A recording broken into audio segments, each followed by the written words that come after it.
Bonjour à toutes, bonjour à tous. Eh bien, me revoilà pour vous présenter le podcast numéro 7 de couture cette fois-ci. Tout d'abord, un grand merci à tout le monde pour tous vos messages, pour tous vos petits pouces en l'air. Vraiment, c'est très agréable de pouvoir communiquer comme ça avec vous. Et j'avoue que ça me fait très plaisir. Je ne m'attendais pas à autant de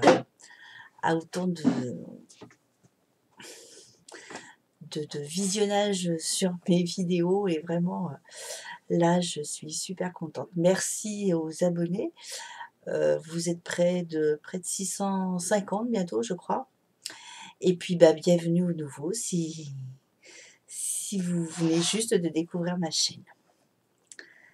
Voilà donc on va passer au programme de cette vidéo et on va commencer tout de suite avec les projets finis. Alors comme vous pouvez le voir ici, projet fini, c'est la chemise Burna. Non, pas Burna, Bruna. Pourquoi je vais toujours à l'envers, je ne sais pas. Alors, pour vous rappeler, voilà, la chemise Bruna, donc c'est une petite chemise qui est parue sur la maison de Victor, pas le mois dernier, le mois d'avant, pas le mois dernier, l'avant-dernière parution, c'était voilà, l'édition de mars-avril. Voilà, donc je vous l'avais montré, hein, je vous avais dit qu'il me plaisait bien et que j'avais bien envie de le faire. Donc, et ben voilà, il est fait. Alors donc là, c'est une toile hein, déjà.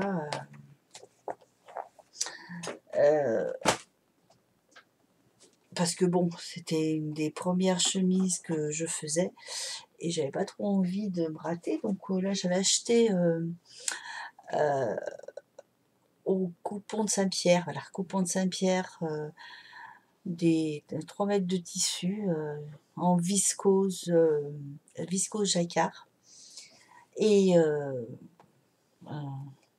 3 € le mètre je crois, c'est un truc dérisoire et donc je m'étais dit bah voilà pour faire même pour faire des toiles comme ça sera assez sympa. Donc bah voilà la Bruna, la chemise Bruna.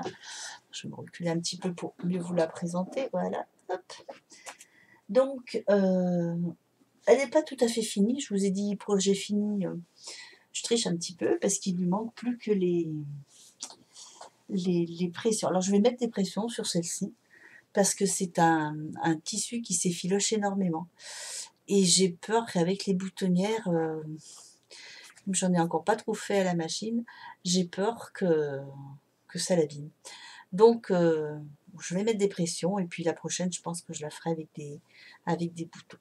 Alors donc le petit col, hein, donc une paremonture, enfin c'est tout simple, hein. Moi je l'ai réalisé en taille 52. Donc là vous voyez j'ai rebourré mon mannequin parce que bon, j'avais un peu plus de ventre, là je l'ai un peu trop bourré je pense quand même. Donc il faudra que j'en enlève un petit peu quand même parce que la chemise sur moi ferme, mais là apparemment elle ne ferme plus. Donc je disais taille 52. Moi j'ai rajouté en longueur, j'ai dû rajouter 8 centimètres. Ouais, 8 centimètres de longueur. Parce que moi j'aime bien qu'elle descende un peu et je la voyais quand même assez courte hein, sur le modèle. Donc j'ai préféré. Les manches courtes, toutes simples, hein, pas de difficulté. Et puis moi me suis servi donc de la modification pour les dos ronds. Comme vous savez, là, j'ai encore pas fait sur le mannequin, mais il faut que je le fasse. Je vais éviter d'avoir la tête coupée. Donc, il faut que je rajoute un petit peu de rembourrage au niveau du haut du dos. Et là, j'ai fait les deux pinces pour la rectification du dos arrondi. Donc, depuis que j'ai trouvé cette solution, c'est vrai que je trouve que les vêtements que je fais déjà tombent mieux. Ils ne tirent pas dans l'eau parce qu'avant j'avais le problème où tous les vêtements que j'avais avec la bosse, si vous voulez, tirent dans le dos avec l'arrondi du dos, glissent dans le dos et le devant remonte et c'est très désagréable. Donc voilà pour cette chemise Bruna.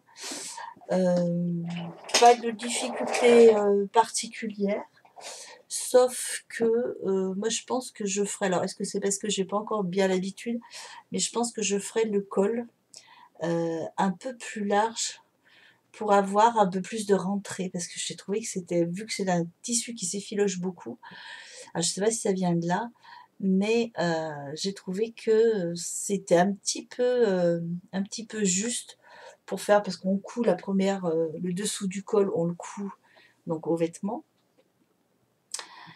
Et alors ensuite, il fallait couper 2 mm sur la partie du dessous, et puis mettre la partie, enfin recoudre la partie du dessus. Alors moi, ce que j'ai pas fait, parce que je trouvais pas ça que je trouvais pas que c'était bien. J'ai d'abord mis ma parmenture que j'ai glissée en même temps sous le col, puisque elle doit être là aussi, hein. Donc je l'ai glissée un peu sous le col, et puis j'ai cousu. Après j'ai recousu mon col par dessus. J'ai refait une surpiqûre. Je sais pas si vous allez bien voir. Hop. Voilà, ouais, j'ai refait une surpiqûre ici. Voilà, donc la parmenture, elle est jusqu'à l'épaule. Et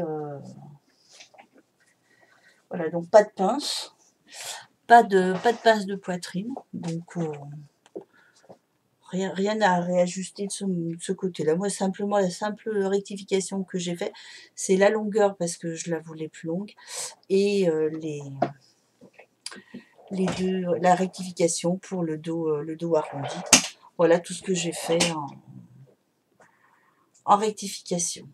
Alors bon, je pense que je pourrais faire des photos bientôt, donc je dois aller samedi chez Mondial Tissu, et je pense que là je vais pouvoir acheter mes pressions, parce qu'évidemment j'en ai, mais pas de cette couleur. Là, vous le voyez un peu rose, vous, à la caméra, mais en fait il est beaucoup plus rouge.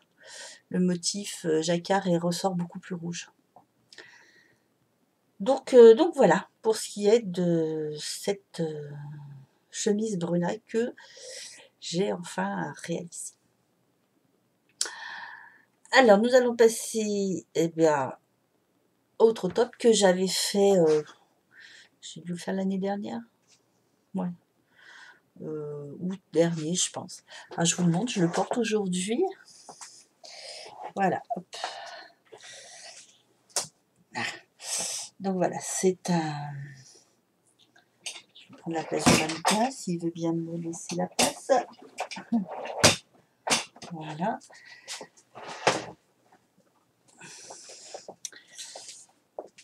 De ce côté, j'ai toujours des problèmes de caméra, comme vous pouvez le voir, hein, ça ne change pas. Je vais la tourner un petit peu. Voilà. Hop, hop, hop. Donc voilà, là on me voit à moitié. Donc c'est un trop top. Donc voilà, hein, tout simple, arrondi, avec une partie un peu plus longue à l'arrière. Voilà, une partie arrondie ici, un peu plus longue. Des pinces poitrine. Alors à l'époque, je connaissais pas encore la rectification pour le dos rond. Et ce qui explique que je ne l'ai pas fait sur celui-ci, et on a tendance à le voir.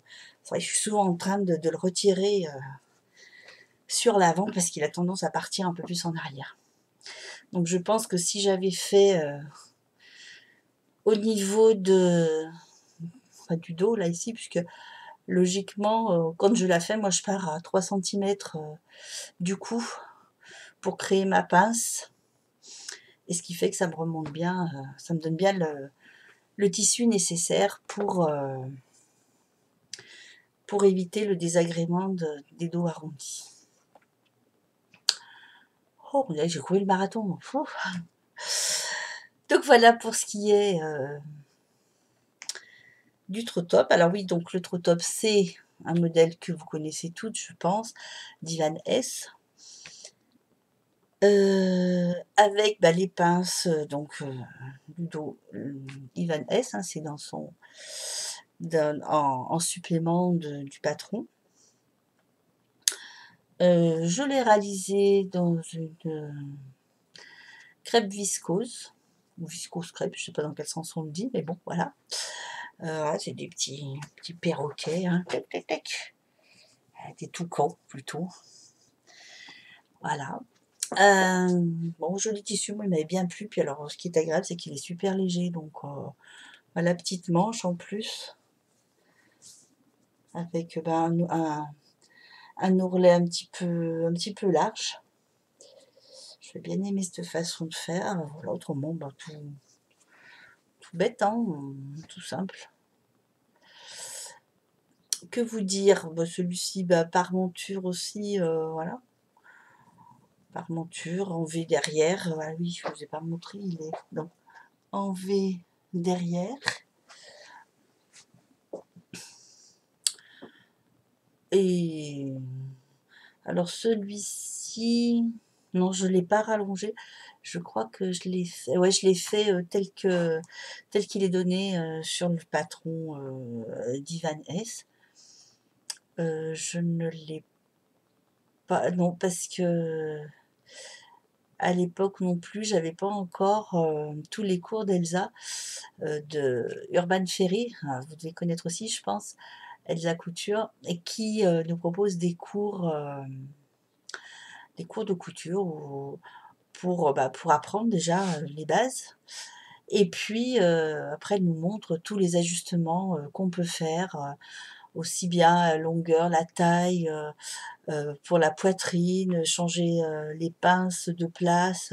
Je vous mettrai en barre d'infos en dessous, je vous mettrai le lien d'Urban Ferry pour accéder à ces cours si vous voulez vous inscrire et participer avec elle aux cours qu'elle propose. C'est vraiment très très très intéressant. Moi, j'aime beaucoup et j'en rate pas un.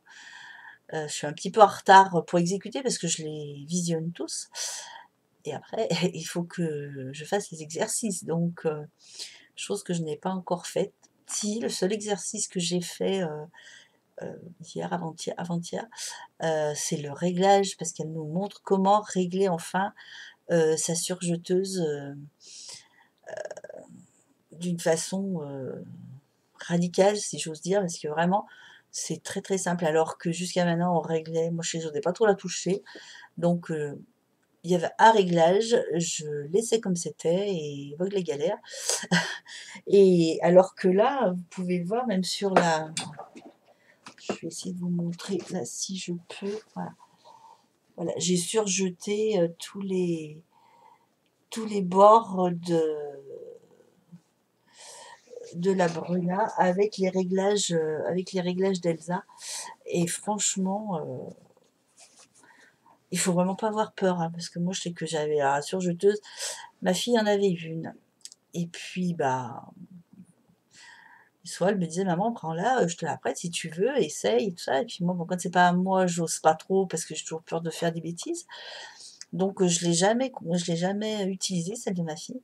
Et puis, j'ai eu l'occasion, donc mon mari m'a offert, une surjeteuse, et là, j'ai dit: «Bon, bah, faut que je l'essaye quoi, hein, c'est sûr». Donc je l'ai essayé et vraiment, alors pour coudre le jersey, c'est nickel. Je sais plus ce que j'avais cousu entièrement, ah bah si, le Évidence de Caroline Création, et comment, Anaïs, des cousettes de clochettes qui ont un site, les patterns, oh, je sais plus si je l'ai noté, je vais vous dire ça dans 2 secondes. Si je vous mettrai le lien de toute façon en dessous de la vidéo. Et c'est, ah, je me souviens plus.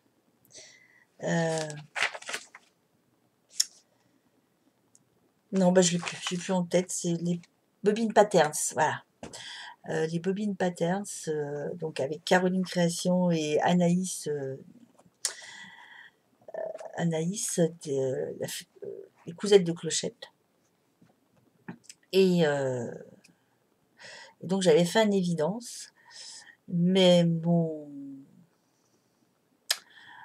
tissu n'était pas tout à fait assez grand, donc je l'ai cousu quand même, dans la plus grande taille.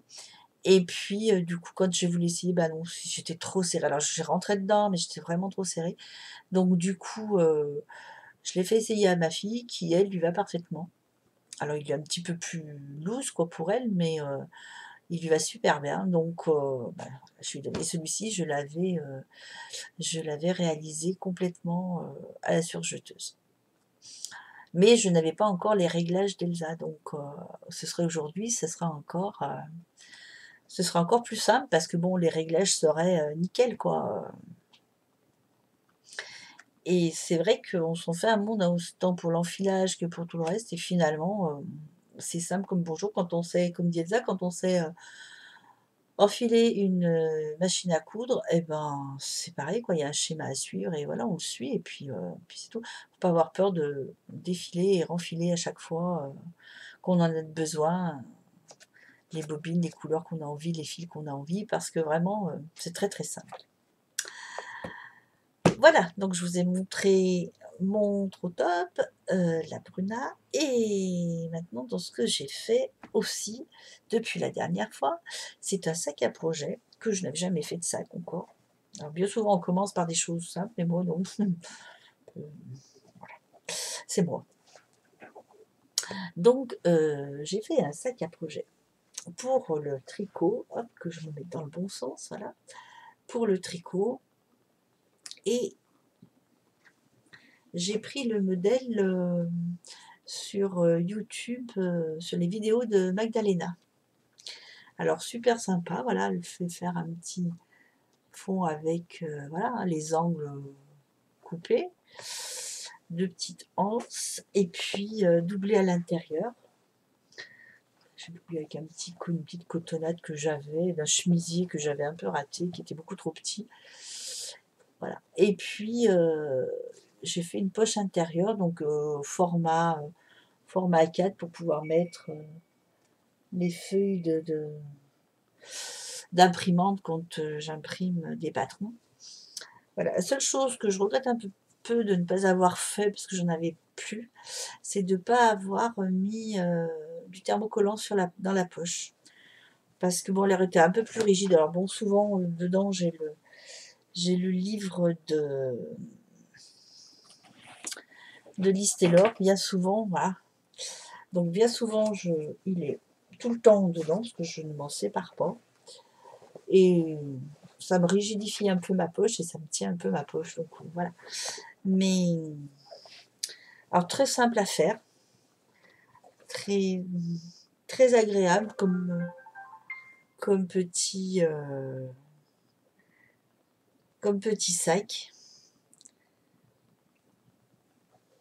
Voilà mon premier sac à projet. Il va y en avoir d'autres parce que comme en tricot, j'arrive à faire.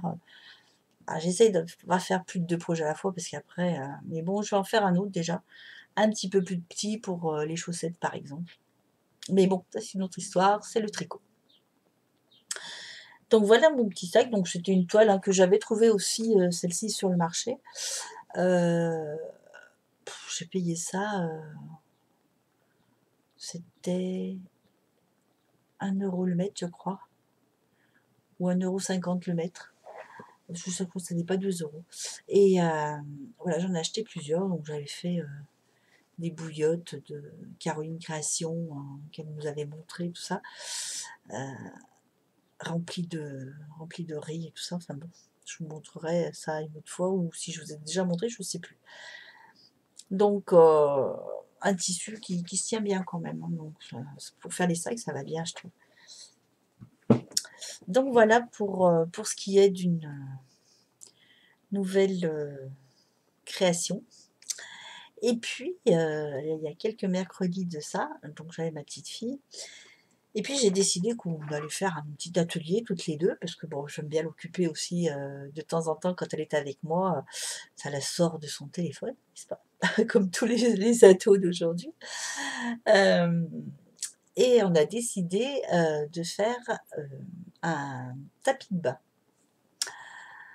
Alors pour quand on sort du bain ou de la douche, donc on a fait ça avec, on avait vu, vous l'avez peut-être vu aussi, sur Facebook, avec des serviettes de toilette, des petites serviettes de toilette et donc j'en avais, une cargaison et on les a coupées. Alors moi j'ai pris une dimension où je les ai coupées en 3 parce que je vais pas faire, des comptes d'apothicaire, donc j'ai coupé mes serviettes en 3 dans la longueur et puis on les raccroche les unes aux autres. Alors nous on les a là je les ai raccrochées à la main, parce qu'on a fait ça vraiment au fur et à mesure, hein. Donc on les raccroche, on fait des grandes bandes qu'on raccroche et puis on prend 3 bandes qu'on raccroche toutes les 3 en même temps et à partir de là, une fois qu'elles sont cousues en haut, les 3 sont cousues, on les tresse. Donc on fait nos tresses et puis, au fur et à mesure, parce qu'après sinon c'est trop long, au fur et à mesure, on les roule en rond pour obtenir, je vais me lever pour que vous voyez un peu mieux, oups, voilà, pour obtenir un escargot comme ça. Alors, voilà, vous voyez, chaque fois c'est une tresse, là c'est une tresse ici, une autre tresse là, une autre ici, et donc on les coud. Alors on les coud et avant de enfin on les coud, mais on les plie après en 3 pour que ça fasse quelque chose d'un peu plus épais, un peu moins large et un peu plus épais. Donc on les plie en 3, chaque morceau donc sur les 3 morceaux, 3 pans des tresses, on les met, on les plie en 3, je vais y arriver, et on les roule ensuite en escargot, comme ceci, donc jusqu'au bout. Alors moi ce que j'ai fait, je les ai faits en escargot et je les ai cousus assez régulièrement. Vous voyez là, il manque un petit point ici, vous voyez, parce qu'elle se sort. Il faudrait que je refasse un petit point et on les coud, on les accroche les unes aux autres avec un petit point, pour, heu, pour que ça tienne en fait, hein.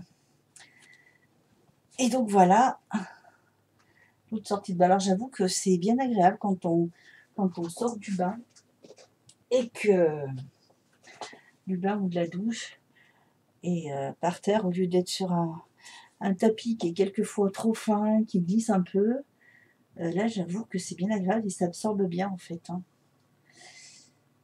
Donc voilà ce que nous avons fait, avec, avec Cassandra. Il y a quelques mercredis de ça. C'était bien prenant. On a passé, on l'a pas fait en un seul mercredi parce que bon après elle se lasse un petit peu donc on a dû le faire en 2 mercredis. Parce on l'a commencé, on a fait les tresses, on a commencé à coudre et puis, bon j'avoue que c'est mamie qui a raccordé un petit peu, les cercles entre eux parce que bon c'est un petit peu, fastidieux à faire. Mais bon elle a bien aimé aussi, elle a participé et tout et c'était ça. Avec ceci, donc voilà, on en a prévu un autre, mais alors l'autre je vais essayer, de plus le faire à la machine.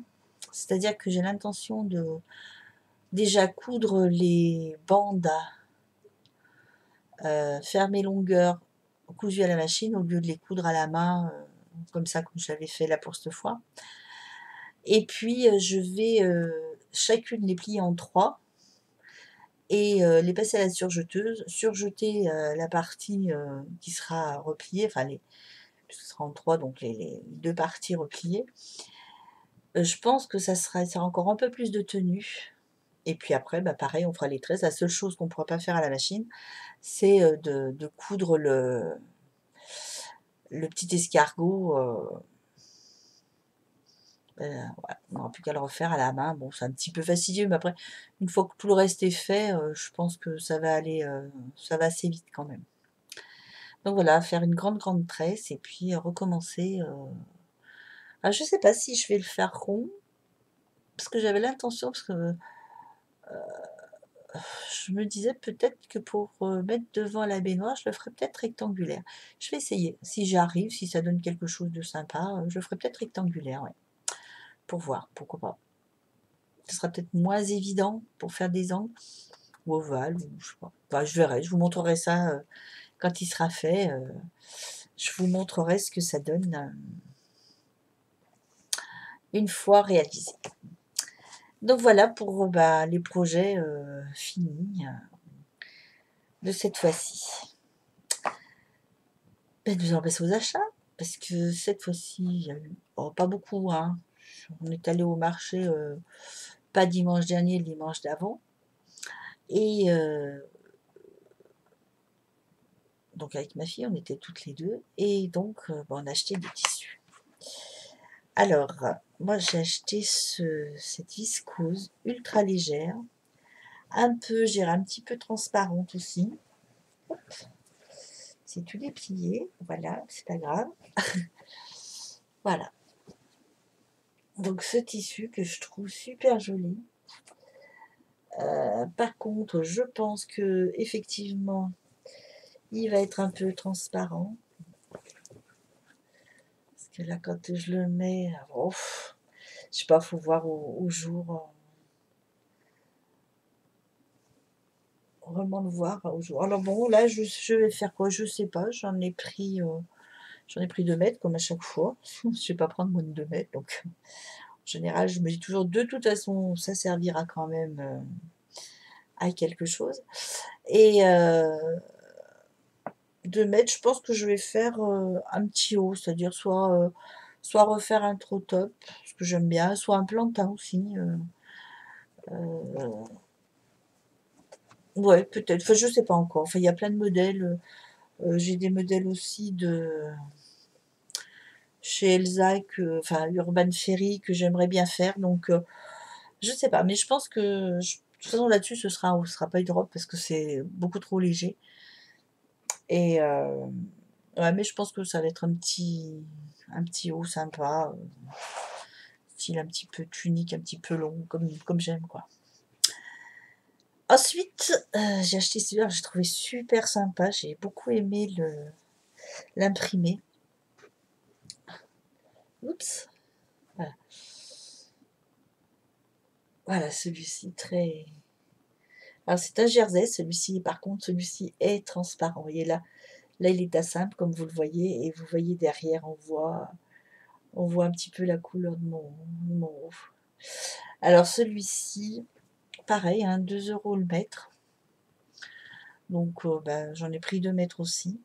Et sur les conseils d'une dame, une cliente qui était sur le banc et qui avait acheté le même, elle m'a conseillé, elle m'a dit si je peux vous conseiller, doublez-le parce que vraiment au soleil, il est vraiment très transparent, quoi. Alors bon, je l'ai écouté, j'ai dit de toute façon, oui, si j'ai le conseil, hein, je l'écoute. Et j'ai acheté ce jersey brillant, voilà, noir aussi. Donc je pense que, je sais pas, je vais peut-être faire une robe, c'est pas sûr, parce que je suis un peu moins robe, moi, je préfère les hauts, mais bon, pourquoi pas, je vais essayer, si, parce que il y a quand même des modèles, là, j'ai quelques patrons d'Elsa Couture, Lucille, Antigone, je sais plus l'autre nom de ces patrons, mais je vais peut-être faire une des deux, comme ces deux jerseys, et je vais le doubler carrément pour être sûr, être tranquille, et que ça ne soit pas transparent, que je puisse le porter tranquillement, quoi. Voilà pour ce qui est des achats. Dans les projets, alors je suis en train de faire un prototype euh, je vais y arriver, de lingerie. et je suis en train d'essayer de réaliser un soutien-gorge. Donc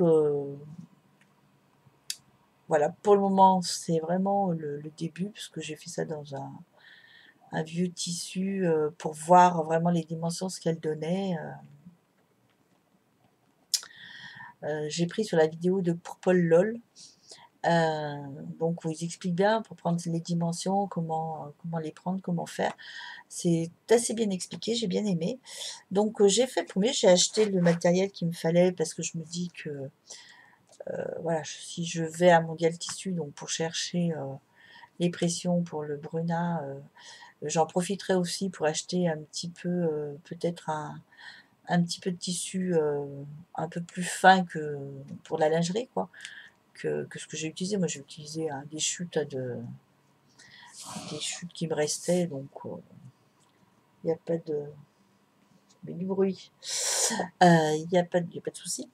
Et donc, je voulais voir si le calcul de la profondeur des bonnets était bon, et oui, finalement, ça va bien. Après, bon, il faut que je réajuste au niveau échancrure sous les bras, il faut que je réajuste un peu tout ça, parce que j'ai dû prendre quand même une taille un petit peu au-dessus. Donc, il faut que je réessaye de faire dans une taille en dessous pour voir, s'il y a une différence et pour voir ce que ça donne. Donc voilà, projet. Alors, je vous dis pas que je vous montrerai ça dans le prochain épisode, parce que bon, il me faut quand même du temps, et puis ça, bon, bah, je le fais comme ça en dilettante, on va dire, parce que bon, bah, j'ai plus envie de faire un haut ou autre chose. Mais puis je veux le faire tranquillement, quoi. Je veux pas me mettre la pression pour le faire. J'aimerais bien trouver le bon modèle, donc j'ai acheté ce qu'il fallait, hein, les balais, les ci, les là, enfin tout le matériel qu'il faut. Et j'ai pas envie de mettre la pression pour le faire. Je voudrais bien trouver quelque chose qui soit vraiment adapté à moi et qui m'aille bien, et surtout qui soit confortable, quoi.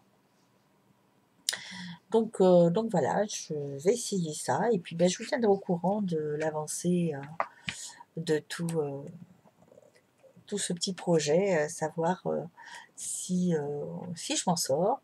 Et puis ben voilà, si vous avez des questions, ben, j'essaierai de voir si je peux vous répondre avec ce que j'aurais appris moi aussi en le faisant. Voilà, bah, écoutez, je crois qu'on a fait à peu près le tour. Alors, comme je l'ai fait dans la dernière vidéo tricot, je voulais vous présenter aussi la boutique en ligne de ma fille, euh, qui s'appelle Myoka Créa. Donc, je vous mettrai aussi le lien en dessous de la vidéo. Et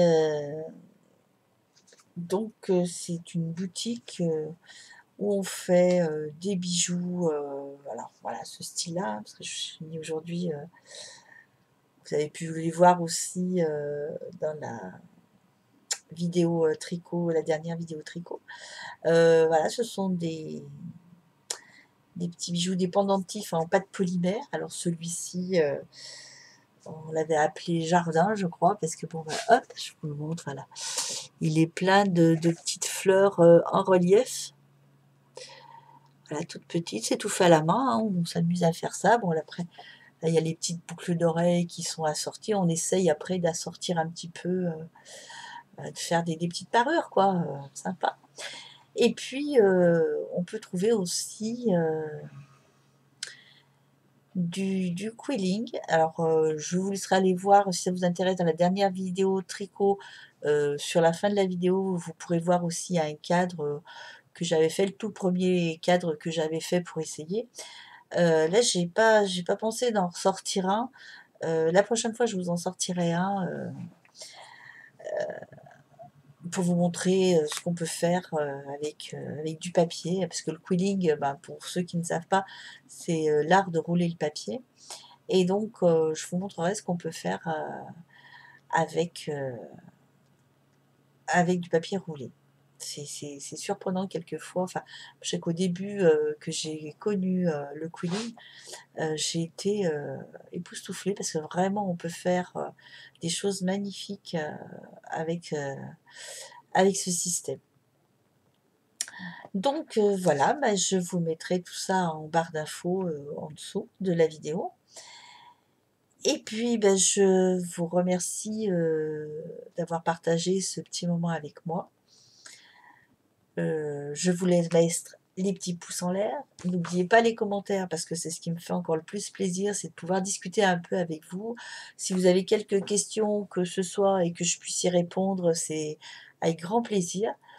Heu, je vous mettrai aussi, le lien, de la boutique Urban Ferry si les cours vous intéressent. Vous verrez, c'est très agréable à suivre et vraiment, vraiment très sympa. Donc je vous mets tout ça et puis je vous dis à très bientôt, pour une prochaine vidéo, couture qui sera donc, pas alors, hem, qui sera, bah, après ça sera une vidéo tricot donc, sur les 15 premiers jours de juin. Après nous partons un petit peu donc sur la fin juin, je pense qu'il y aura une autre vidéo couture. Je vais essayer de bien travailler, d'ici là pour vous montrer, bah, ce que j'aurais pu faire, avec mes tissus, ou ceux-ci ou d'autres, parce que c'est pas dit que je les utilise tout de suite. Vous savez, on est tout un peu pareil, des fois, on a une idée et puis finalement l'idée change en cours de route donc moi c'est assez souvent comme ça. Donc voilà. Je vous remercie, heu, de passer du temps avec moi et puis je vous dis à très bientôt. Au revoir.